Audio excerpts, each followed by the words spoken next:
السلام علیکم ناظرین، میں ہوں نعیم قریشی۔ ناظرین، آج بات کریں گے کراچی کے ایک بڑے نامور بلڈرز کی۔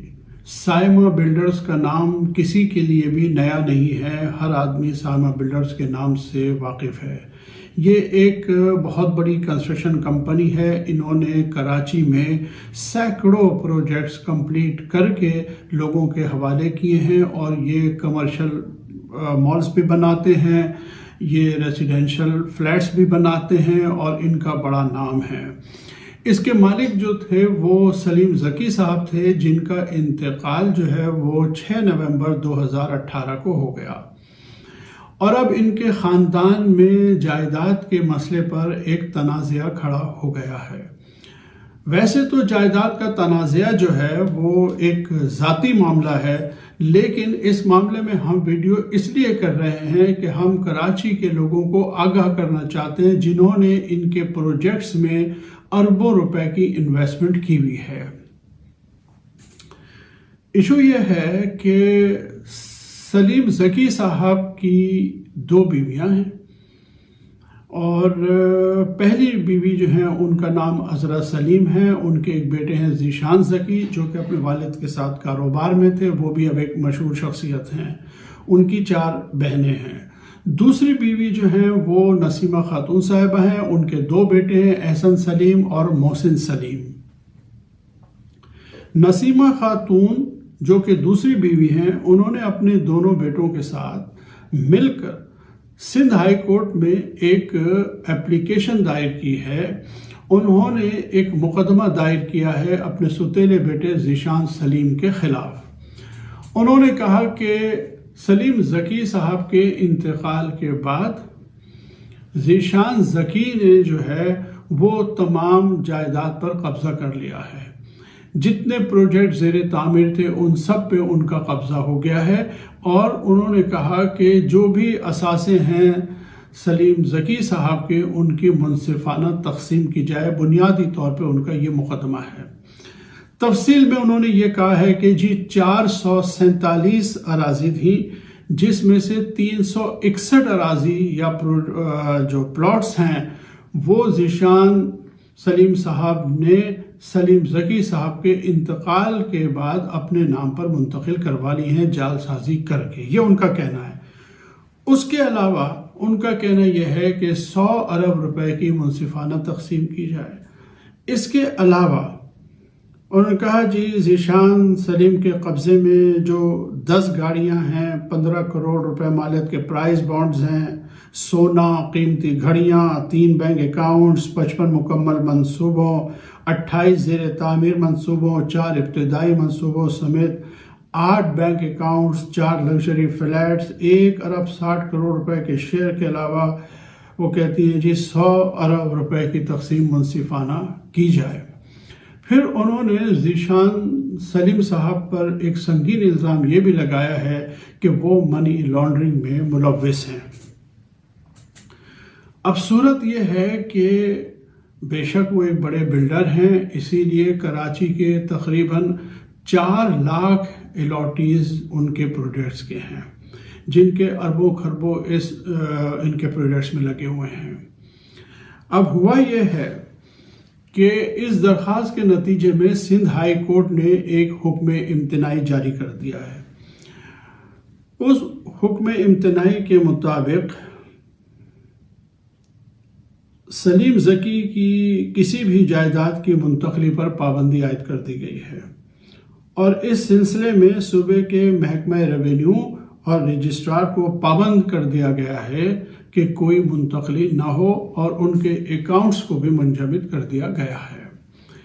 تو گویا وہ لوگ جنہوں نے اپنے پیسے ان کے پروجیکٹس میں لگائے ہوئے ہیں، وہ بھی سب کچھ اسٹینڈ اسٹل پہ آ گیا ہے۔ لہٰذا کراچی اور حیدرآباد کے وہ لوگ جنہوں نے ان کے پروجیکٹس میں پیسے لگائے ہوئے ہیں، انہیں چاہیے کہ وہ اپنے مفاد کو پروٹیکٹ کریں، اور اپنے وکلاء سے رابطے کریں، بلڈر سے رابطے کریں، اور دیکھیں کہ اب ان پروجیکٹس کے ساتھ ان کا مستقبل کیا ہوگا۔ میں یہ اس لیے کہہ رہا ہوں کہ کراچی اور حیدرآباد کے جو لوگ ہیں وہ تو پہلے ہی غیر قانونی تعمیرات کے نتیجے میں ڈسے ہوئے ہیں، ان کے خون پسینے کی کمائی کو جو ہے غیر قانونی تعمیر کرنے والے بلڈرز نے بری طرح لوٹا ہے۔ بے شک یہ ایک بڑے بلڈر تھے، ان کا بڑا نام تھا، ان کے بڑے تعلقات تھے۔ سلیم ذکی صاحب جو ہیں وہ بڑی نامور شخصیت تھے، ان کے بڑے تعلقات تھے، اور آپ کو پتہ ہے کہ اس ملک میں تعلقات سے کیا کچھ نہیں ہو جاتا۔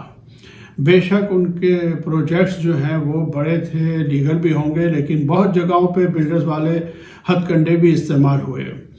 آپ کو پتہ ہے ہمارے ہاں ایک صاحب ہیں ریاض ملک صاحب، ان کی وجہ شہرت یہی ہے کہ ان کے تعلقات اور تعلقات پہ انہوں نے کیا کچھ نہیں کر لیا، یہ آپ سب جانتے ہیں، ابھی اس کی تفصیل میں نہیں چاہتا۔ اب صورت یہ ہے کہ درخواست میں ایک بڑا سنگین الزام یہ بھی لگا ہے کہ جی انہوں نے جو ہے منی لانڈرنگ کی ہے۔ اب ایف آئی اے جو ہے اس معاملے کی تحقیقات کر رہی ہے۔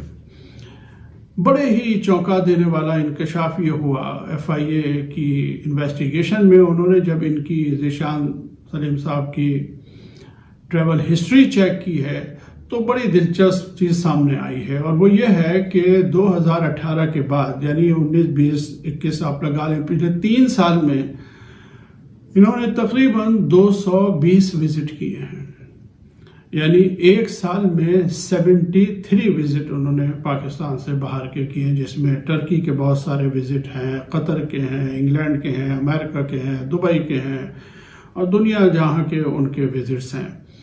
مہینے میں اگر آپ لگائیں تو تقریباً 6 وزٹ بنتے ہیں ہر مہینے کے۔ اگر آپ مسلسل 3 سال تک ہر مہینے 6 وزٹ کریں تب کہیں جا کے 220 وزٹ بنتے ہیں۔ ایک وزٹ میں اگر آپ آنے جانے سمیت 4 دن بھی لگائیں تو گویا 24 دن، تو گویا 3 سال تک مسلسل آپ 24 دن جو ہے ملک سے باہر رہیں۔ یہ انکوائری ہو رہی ہے، مجھے یقین ہے اس میں بہت ساری چیزیں جو ہیں وہ تشت ازبام ہو جائیں گی، اور بہت ساری چونکا دینے والی چیزیں بھی سامنے آ جائیں گی۔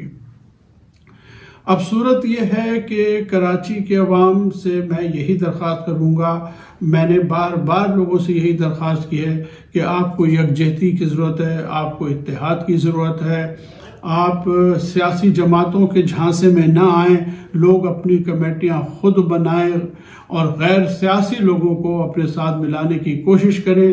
نسلا ٹاور کے حوالے سے آپ نے دیکھ لیا ہے کہ کس طرح بلڈرز نے، سیاسی جماعتوں نے، ایس بی سی اے اور سندھ حکومت نے کس طرح اکٹھے ہو کر جو ہے اپنے مفاد کو لک آفٹر کیا ہے، اسی طرح آپ کو بھی کرنے کی ضرورت ہے۔ میں نے لاسٹ ویڈیو جو ایس بی سی اے نے جو ایک لسٹ جاری کی ہے 19 پروجیکٹس کی، اس ویڈیو میں بہت سارے لوگوں نے کمنٹس میں یہ کہا ہے کہ جی فلاں جگہ غیر قانونی ہے، فلاں جگہ غیر قانونی، آپ نے اس کا ذکر نہیں کیا۔ میں نے وہ ویڈیو میں صرف ان پروجیکٹس کی نشاندہی کی تھی جس کی نشاندہی ایس بی سی اے نے کی ہے۔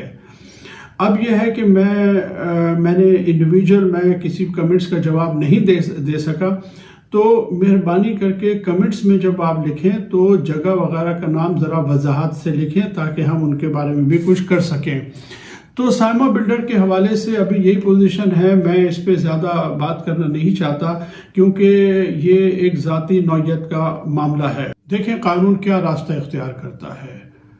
ناظرین، اگر آپ نے اب تک میرا چینل سبسکرائب نہیں کیا تو آج ضرور کر لیجئے، اور بیل آئیکن کو ضرور پریس کر دیجئے تاکہ نوٹیفیکیشن خود بخود آپ تک پہنچ جائے۔ آج تک کے لیے اتنا ہی، اگلی ویڈیو تک کے لیے اجازت دیجئے۔ اللہ حافظ۔